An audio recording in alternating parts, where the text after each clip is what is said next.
নিষ্ঠুরতম এক হত্যাকাণ্ড ঘটেছে চট্টগ্রামে। এক নারীকে হত্যার পর ধারালো অস্ত্র দিয়ে তার মরদেহ 11 টুকরো করেছে স্বামী। পুলিশের ধারণা, পারিবারিক কলহের জেরে ঘটেছে নির্মমে খুনের ঘটনা। তবে ঘটনার পরই পালিয়েছে অভিযুক্ত স্বামী। ধারালো অস্ত্র দিয়ে স্ত্রীকে হত্যার পর মরদেহ খণ্ড বিখণ্ড করার নৃশংস এই ঘটনা ঘটে বুধবার রাতে চট্টগ্রামের বায়েজিদ পাহাড়িকা হাউজিং সোসাইটিতে। এলাকার এফজে টাওয়ারের 10ম তলার এই ভাড়া বাসার ভেতরে ঘটে নারকীয় ঘটনাটি। ভবনটির কেয়ারটেকারের দাবি, বুধবার সন্ধ্যা থেকে কিছুক্ষণ পরপর পাইপে পানির সাথে ভারী বস্তু যাওয়ার শব্দ শুনতে পান। যাতে সন্দেহ হলে রাতেই বাসাটিতে যান তিনি। দীর্ঘক্ষণ অপেক্ষার পর দরজা খুলে গৃহকর্তা সুমন। তখন বাথরুমে পানি যাওয়ার কারণ জানতে চাইলে অস্বাভাবিক আচরণ করে সে।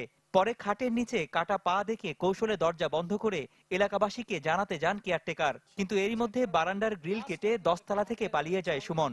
বক্স খাট এটা উঠালাম, উঠানোর পরে দেখতেছি যে শুধু পা দুইটা আছে।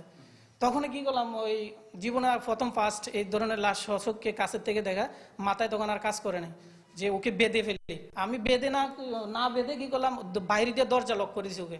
কিন্তু ও যে 10 তলা থেকে গ্রিল ভেঙে নেমে যাবে, যে ওই জিনিসটা মাথায় কাজ করেনি।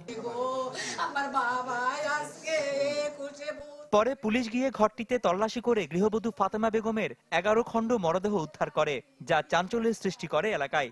এই ধরনের ঘটনা আগে কখনোই ঘটেনি এখানে। আতঙ্কিত এলাকাবাসী। এখন আতঙ্ক সৃষ্টি হয়েছে যে এরকম ঘটনা তো কেউ দেখে নাই, এটা ফার্স্ট।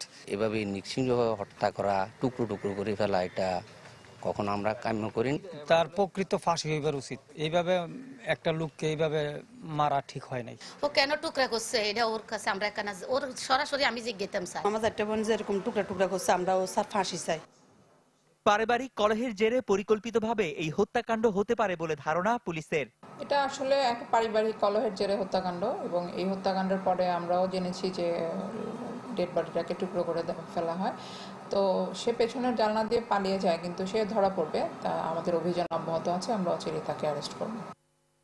সুমনের বাড়ি কুমিল্লায়, পেশায় পিকআপ চালক। ফাতেমার বাড়ি নোয়াখালী। 10 বছর আগে তাদের বিয়ে হয়। তাদের 8 বছরের একটি শিশু সন্তান আছে। তবে ঘটনার পর শিশুটির কোনো খোঁজ মেলেনি। রনি দত্ত, চ্যানেল 24, চট্টগ্রাম।